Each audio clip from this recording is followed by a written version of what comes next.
নমস্কাৰ এই মুহূৰ্তত আহি পৰিছে সন্ধিয়াৰ কিবা এটা বিগ ব্ৰেকিং নিউজ। আজি হৈছে 4 ফেব্ৰুৱাৰী।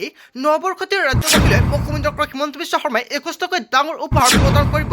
প্ৰতিগৰাকী মহিলাৰ বেংক একাউণ্টত পোনে পোনে সোমাব 8,000কৈ টকা। অৰুণোদয়ৰ প্ৰতিজন হিতাধিকাৰীলৈ ভাল খবৰ। PM কিষাণৰ প্ৰতিজন হিতাধিকাৰী বেংক একাউণ্টত 2,000 টকা লাভ কৰিব। মাজত মাত্ৰ 3টা দিন বাকী আছে। যিসকল ব্যক্তিয়ে চৰকাৰী গড়ৰ বাবে জিৰণি কৰিছে, চৰকাৰী গড়ৰ প্ৰথম কিস্তিৰ টকা সোমাব বেংক একাউণ্টত। মুখ্যমন্ত্ৰী ডক্টৰ হিমন্ত বিশ্ব শৰ্মাই চৰকাৰী গড়ক লৈ কেইবাটাও গুৰুত্বপূৰ্ণ সিদ্ধান্ত গ্ৰহণ কৰিছে। ৰেচন কাৰ্ড থাকিলে অসমত সলনি হৈছে নতুন নিয়ম। আজি অসমৰ মুখ্যমন্ত্ৰী ডক্টৰ হিমন্ত বিশ্ব শৰ্মাই লাখ লাখ মহিলাক 10,000 টকা প্ৰদান কৰিলে। আপোনাৰ সমষ্টিত 10,000 টকা পালেনে? লগতে কেইবাটাও ৰাজনৈতিক খবৰৰ লগতে অৰাজনৈতিক খবৰ যুগুত কৰা হৈছে আজিৰ দিনটোত। গোটেই অসম তথা ভাৰতৰ বিভিন্ন প্ৰান্তৰ পৰা যুগুত কৰা হৈছে কেইবাটাও ডাঙৰ খবৰ। এনেবোৰ খবৰ নিতৌ পাই থাকিবলৈ চেনেলটো ছাবস্ক্ৰাইব কৰি ভিডিঅ'টো এটা লাইক কৰিবলৈ নাপাহৰিব। আজিৰ আমাৰ প্ৰথম খুবেই গুৰুত্বপূৰ্ণ খবৰ হৈছে অসমবাসীৰ বাবে এটা ডাঙৰ খবৰ। নৱবৰ্ষত ৰাজ্যবাসীলৈ 21টাকৈ ডাঙৰ উপহাৰ। 40 লাখ মহিলাৰ পৰা 2 লাখ নিযুক্তিলৈ মুখ্যমন্ত্ৰী ডক্টৰ হিমন্ত বিশ্ব শৰ্মাই ভাল খবৰ দিছে। 40 লাখৰো অধিক অৰুণোদয়ৰ হিতাধিকাৰীলৈ মুখ্যমন্ত্ৰী ডক্টৰ হিমন্ত বিশ্ব শৰ্মাৰ ডাঙৰ উপহাৰ। অৰুণোদয়ৰ প্ৰতিজন হিতাধিকাৰীয়ে এই উপহাৰ ল'বলৈ সাজু হওক আৰু এই উপহাৰ লাভ কৰিবলৈ হ'লে দুটা গুৰুত্বপূৰ্ণ কাম কৰিব লাগিব, অন্যথা এই উপহাৰৰ পৰা বঞ্চিত হ'ব আপুনি। অৰুণোদয়ৰ হিতাধিকাৰীৰ একাউণ্টত লগে লগে পাব 8,000কৈ টকা। হয়, একেলগে 8,000 টকা প্ৰদান কৰিব মুখ্যমন্ত্ৰী ডক্টৰ হিমন্ত বিশ্ব শৰ্মাই। ফেব্ৰুৱাৰী 20 তাৰিখে বেংক একাউণ্টত সোমাব এই টকা। মাজত মাত্ৰ 2টা সপ্তাহ বাকী আছে। তাৰ পিছতে প্ৰতিগৰাকী হিতাধিকাৰীৰ একাউণ্টত 250 টকাৰ পৰিৱৰ্তে 8,000 টকা সোমাব। আৰু ইয়াৰ পূৰ্বে যিসকলে এতিয়ালৈকে KYC কৰা নাই অতি শীঘ্ৰে KYC কৰক। যিসকলে KYC নকৰে সেইসকলৰ একাউণ্টত অৰুণোদয় আঁচনিৰ টকা নাপাব। আপুনি বেংকত গৈ KYC ফৰ্মটো জমা দিব লাগিব। যিসকলে আগতে টকা পাইছে এতিয়াও টকা নাপায়, কিবা অসুবিধা হৈছে, নিশ্চয় আপুনি কমেণ্ট কৰি জনাই দিব। নেক্সট ভিডিঅ'ত সহায় কৰা হ'ব। 4 মাহৰ অৰুণোদয়ৰ লগতে 3 মাহৰ অতিৰিক্ত টকা দিব চৰকাৰে। হয়, 3,000 টকা অতিৰিক্ত প্ৰদান কৰিব আপোনালোকৰ বেংক একাউণ্টত। 4 মাহৰ 5,000 টকা লাভ কৰিব আৰু বিশেষ উপহাৰ লাভ কৰিব 3,000 টকা। বৃদ্ধ পেঞ্চন আঁচনিত 250 টকাৰ পৰা 400 টকালৈকে বৃদ্ধি কৰিছে। ৰাজ্যত প্ৰযোজিত হ'ল 8ম দৰমহা আয়োগ। চলিত বৰ্ষত 2 লাখ পদত নিযুক্তি ঘোষণা কৰিছে মুখ্যমন্ত্ৰী ডক্টৰ হিমন্ত বিশ্ব শৰ্মাই। ফেব্ৰুৱাৰী মাহৰ পৰা ছাত্ৰৰ বাবে বাবু আঁচনি ঘোষণা কৰিছে। যদি আপুনি এতিয়ালৈকে বাবু আঁচনিৰ প্ৰপত্ৰটো ফিল আপ কৰা নাই তেন্তে আপোনাৰ বাবে এটা বেয়া খবৰ। যিসকলে বাবু আঁচনিৰ প্ৰপত্ৰটো ফিল আপ কৰিছে সেইসকলৰ একাউণ্টত চৰকাৰে প্ৰদান কৰিব টকা। প্ৰতিজন পোষ্ট গ্ৰেজুৱেট ছাত্ৰই লাভ কৰিব মাহিলী 2,000কৈ টকা। গ্ৰেজুৱেট ছাত্ৰই লাভ কৰিব মাহিলী 1,000কৈ টকা। 4 লাখ টকাৰ উপাৰ্জনৰ কম পৰিয়ালে লাভ কৰিব এই ধনৰাশি। নৱবৰ্ষৰ প্ৰথম দিনটোতে ছাত্ৰলৈ ভাল খবৰ দিছে অসমৰ মুখ্যমন্ত্ৰী ডক্টৰ হিমন্ত বিশ্ব শৰ্মাই। বিদেশী চিনাক্ত হ'লে এসপ্তাহৰ ভিতৰত কৰা হ'ব পুছবেক। এনেকুৱাকৈ অসমৰ মুখ্যমন্ত্ৰী ডক্টৰ হিমন্ত বিশ্ব শৰ্মাই নতুন বছৰৰ মাজতে কেইবাটাও বিষয়ত ঘোষণা কৰিছে। আজিৰ ভিডিঅ'ত যিমান পাৰে সকলোৱে বেছিকৈ শ্বেয়াৰ কৰি দিয়ক। তাৰপিছত অসমবাসী ৰাজকীয় আমাৰ পৰৱৰ্তী খুবেই গুৰুত্বপূৰ্ণ খবৰ, লগতে ডাঙৰ খবৰ। ৰাজ্যৰ সত্ৰ আৰু নামঘৰৰ উদাসীন ভকত লৈ মাহিলী প্ৰদান কৰা হ'ব টকা। প্ৰতি মাহৰ 10 তাৰিখে একাউণ্টত সোমাব 1,500কৈ টকা। অসমৰ মুখ্যমন্ত্ৰী ডক্টৰ হিমন্ত বিশ্ব শৰ্মাই কৰিছে বৃহৎ ঘোষণা। জিলা আয়ুক্তৰ যোগেদি ৰাজ্যজুৰি তালিকা প্ৰস্তুত কৰিছে। দিছপুৰ লোকসেৱা ভৱনত আঁচনি শুভ আৰম্ভণি কৰিছে আৰু জিলাভিত্তিক ভকতৰ সংখ্যা ঘোষণা কৰিছে মুখ্যমন্ত্ৰী ডক্টৰ হিমন্ত বিশ্ব শৰ্মাই। বৰপেটাত 10 গৰাকী ভকত আছে, ধুবুৰীত 8 গৰাকী, গোৱালপাৰাত 8 গৰাকী, গোলাঘাটত 6 গৰাকী, যোৰহাটত 14 গৰাকী আৰু কামৰূপত 14 গৰাকী। আপোনাৰ গাঁও বা অঞ্চলত যদি এতিয়ালৈকে ভকত আছে আৰু এই আঁচনিৰ বাবে আবেদন কৰা নাই অতি শীঘ্ৰে আবেদন কৰক। লখিমপুৰ 22 গৰাকী, মাজুলীত 474 গৰাকী, নলবাৰীত 6 গৰাকী, নগাঁৱত 7 গৰাকী, ওদালগুৰিত 3 গৰাকী, শিৱসাগৰত 5 গৰাকী আৰু শোণিতপুৰত 3 গৰাকী। ৰাজ্যৰ সৰ্বমুঠ 620 গৰাকী ভকতলৈ প্ৰদান কৰা হ'ব এই ধন। সত্ৰৰ মাটি বেদখলৰ বিৰুদ্ধে কঠোৰ হৈছে ৰাজ্য চৰকাৰ। 17,288 বিঘা মাটি সত্ৰৰ মাটি এতিয়া বেদখলকাৰীৰ কবলত। অতি শীঘ্ৰে কৰা হ'ব উচ্ছেদ। অসমৰ মুখ্যমন্ত্ৰী ডক্টৰ হিমন্ত বিশ্ব শৰ্মাই কেইবাটাও বিষয়ত মন্তব্য কৰিছে। যেনেকৈ প্ৰতি মাহৰ 10 তাৰিখে অৰুণোদয় আঁচনিৰ টকা সোমাইছিল, ঠিক তেনেকুৱাকৈ প্ৰতি মাহৰ 10 তাৰিখে এতিয়া ভকতসকলৰ একাউণ্টত সোমাব টকা।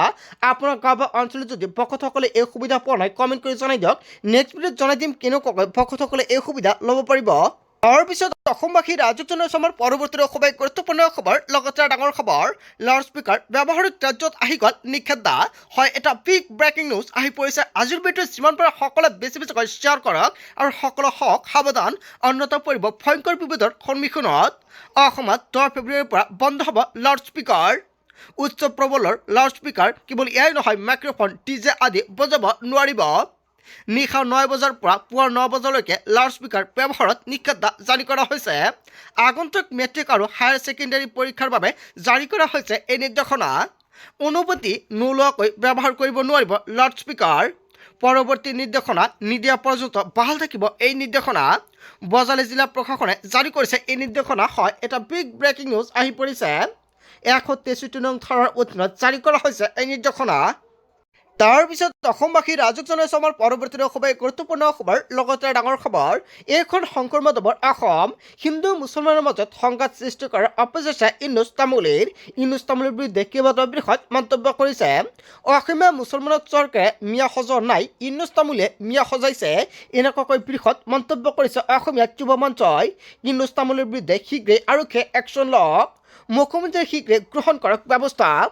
কিছুদিনৰ পূৰ্বে জেলৰ পৰা ওলাই ইউনুছ তামুলীয়ে আকৌ আৰম্ভ কৰিছে উদ্ভণ্ডালি অবৈধ বাংলাদেশী বিতৰণৰ ক্ষেত্ৰত চৰকাৰক সমৰ্থন জনাব অসমীয়া যুৱ মঞ্চই অবৈধ বাংলাদেশীৰ বিৰুদ্ধে বেনাৰ আৰু পোষ্টাৰ আৰি ম্যাদ অভিযান চলি থাকিব অসমীয়া যুৱ মঞ্চৰ লাচুতৰ তেজ আজিও আছে অসমীয়া দেশত গতিকে ইউনুছ তামুলীয়ে মুখ বন্ধ ৰাখক অন্যথা ইউনুছ তামুলীৰ বিপদ নিশ্চিত স্বয়ংভূত নেতা ইউনুছ তামুলী গ্ৰেপ্তাৰৰ দাবী আৰক্ষী থানাত অসমীয়া যুৱ মঞ্চৰ এজাহাৰ হয় এটা বিগ ব্ৰেকিং নিউজ আহি পৰিছে ইউনুছ তামুলী যিটো মন্তব্য কৰিছে জনতাই কি ক'ব আৰু তাৰ পিছতে মুখ্যমন্ত্ৰী হিমন্ত বিশ্ব শৰ্মাই প্ৰকাশ কৰিছে প্ৰতিক্ৰিয়া তাৰ পিছত অসমবাসীৰ ৰাজক জনাইছে আমাৰ পৰৱৰ্তী খুবেই গুৰুত্বপূৰ্ণ খবৰ লগতে ডাঙৰ খবৰ ইউনুছ তামুলীক থমক অসমৰ মুখ্যমন্ত্ৰী হিমন্ত বিশ্ব শৰ্মাৰ ইউনুছ তামুলী আহি মোৰ আগত কওক তেওঁক কিয় ইমান গুৰুত্ব দিয়া হয় চৰকাৰ আহিব দিয়ক জেলৰ পৰা ৰাস্তাতে নোলাব ইউনুছ তামুলীৰ স্থায়ী ঠিকনা হ'ব জেল এনেকুৱাকৈ কেইবাটাও বৃহৎ মন্তব্য কৰিছে মুখ্যমন্ত্ৰী হিমন্ত বিশ্ব শৰ্মাই নিৰ্বাচনী ব্যস্ততাৰ কাৰণে এইবোৰত গুৰুত্ব দিয়া নাই ইউনুছ তামুলীক মুখ্যমন্ত্ৰী হিমন্ত বিশ্ব শৰ্মাৰ কঠোৰ প্ৰতিক্ৰিয়া প্ৰকাশ কৰিছে ইউনুছ তামুলীক থমক মুখ্যমন্ত্ৰীৰ তাৰপিছত অসমবাসী ৰাজক জনাইছে আমাৰ পৰৱৰ্তী খুবেই গুৰুত্বপূৰ্ণ খবৰ লগতে ডাঙৰ খবৰ 12 ফেব্ৰুৱাৰীত অসমত 24 ঘণ্টা চকাবন্ধ ঘোষণা এদিনৰ বাবে স্তব্ধ হৈ পৰিব অসমত যাতায়াত ব্যৱস্থা মটৰ শ্ৰমিক সংগঠনসমূহৰ যৌথ মঞ্চৰ ঘোষণা ইপিনে 12 ফেব্ৰুৱাৰীত সৰ্বভাৰতীয় ধৰ্মঘট কাৰ্যসূচী ঘোষণা শ্ৰমিকৰ অধিকাৰ আৰু প্ৰাপ্য বিচাৰি ৰূপায়ণ কৰা হ'ব কাৰ্যসূচী বিজেপি চৰকাৰৰ কেইবাটাও দাবী মটৰ শ্ৰমিক সংগঠনৰ হিট এণ্ড ৰানৰ শাস্তিমূলক আইনৰ বাতিলৰ আহ্বান শ্ৰম কোড বাতিলৰ দাবী জনাইছে কেৱল এয়াই নহয় ফিটনেছৰ ক্ষেত্ৰত সমস্যা সমাধানৰ দাবী এয়াৰপৰ্ট ৰেলৱে ষ্টেচনৰ পাৰ্কিং মাচুলৰ সমস্যা সমাধানৰ দাবী 60 বছৰৰ পিছত বাহন চলাব নোৱাৰা মটৰ শ্ৰমিকক পেঞ্চনৰ দাবী মানি নল'লে তীব্ৰ আন্দোলনৰ হুংকাৰ 12 ফেব্ৰুৱাৰীত অসমত 24 ঘণ্টা চকাবন্ধ ঘোষণা হয় কেইবাটাও বিৰোধিতা গ্ৰহণ কৰিছে এদিনৰ বাবে স্তব্ধ হৈ পৰিব অসমত যাতায়াত ব্যৱস্থা তাৰ পিছত অসমবাসী ৰাজক জনাইছে আমাৰ পৰৱৰ্তী খুবেই গুৰুত্বপূৰ্ণ খবৰ লগতে ডাঙৰ খবৰ উজনিৰ পৰা মিয়া খেদিবলৈ ওলাই আহিল সাধাৰণ জনতা দল সংগঠনৰ পাছত লোক আহিছে মিয়া খেদিবলৈ মিয়া খেদা সংগ্ৰাম পূৰ্ণ সমৰ্থন খিলঞ্জীয় জনসাধাৰণৰ উজনিত এটা মিয়া থাকিব নিদিও বাৰাঘৰৰ পৰা বিচাৰি বিচাৰি খেদা হ'ব মিয়া মানাই চোৰ ডকাইত ধৰ্ষণকাৰী মিয়াক খেদিবই লাগিব মুখ্যমন্ত্ৰীৰ লগত বিভিন্ন দল সংগঠনক ধন্যবাদ খিলঞ্জীয়াৰ দুলীয়াজান শিৱসাগৰ চৰাইদেউত আৰম্ভ হৈছে মিয়া খেদা অভিযান এই সংগ্ৰামত নিজকে নিয়োগ কৰিব বুলি প্ৰতিশ্ৰুতি এনেকুৱাকৈ মন্তব্য কৰিছে অসমত মিয়া আগ্ৰাসন আৰু প্ৰব্ৰজনৰ দিনক দিনে বৃদ্ধি পাইছে মিয়া নেখেদিলে অসমীয়া অসমতেই স্থান নাপাব মিয়াৰ কাৰণে সুৰক্ষিত নহয় অসমৰ জীয়াৰী আৰু বোৱাৰী উজনিৰ পৰা মিয়া খেদিবলৈ ওলাই আহিল সাধাৰণ জনতা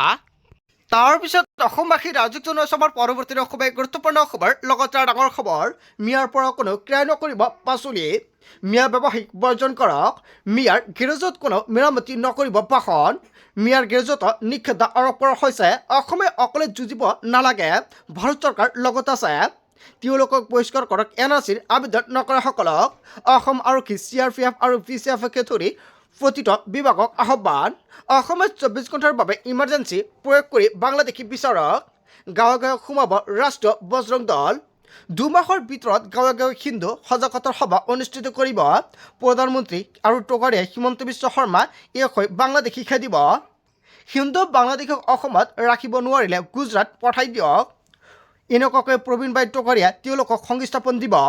এসপ্তাহৰ ভিতৰত মিয়া বাংলাদেশৰ বিৰুদ্ধে অভিযান চলাব টকাৰীয়াই। মিয়াৰ পৰা কোনো ক্ৰয় নকৰিব পাচলি। প্ৰবীণ ভাই টকাৰীয়াই এনেকুৱাকৈ কেইবাটাও বৃহৎ মন্তব্য কৰিছে। মিয়া ব্যৱসায়িক বৰ্জন কৰক। তাৰপিছত অসমবাসী ৰাজুক জনাইছে আমাৰ পৰৱৰ্তী অসমীয়া গুৰুত্বপূৰ্ণ খবৰ। লগতে ডাঙৰ খবৰ, শিৱসাগৰলৈ কাম কৰিবলৈ যাব এসমীয়া। মিয়াই কাম কৰিব শিৱসাগৰত। 8 ফেব্ৰুৱাৰীৰ দিনত 10 বজাত একেলগে থাকিব এসমীয়া।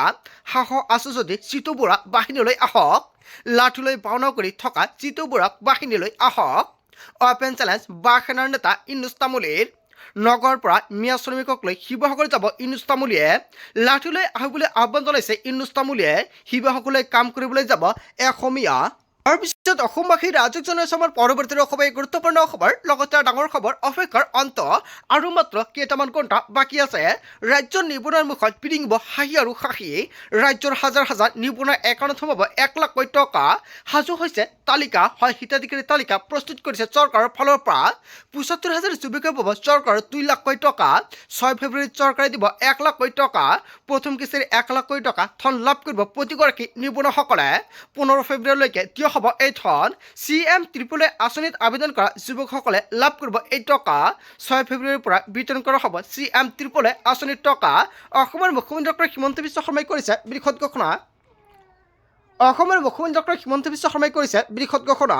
বন্ধু বান্ধৱীসকল, গোটেই অসম তথা ভাৰতৰ বিভিন্ন প্ৰান্তৰ পৰা যুগুত হৈছে কেইবাটাও ডাঙৰ খবৰ। এনেবোৰ খবৰ নিতৌ পাই থাকিবলৈ চেনেলটি ছাবস্ক্ৰাইব কৰি ভিডিঅ'ত এটা লাইক কৰিবলৈ নাপাহৰিব। So thank you for watching full video.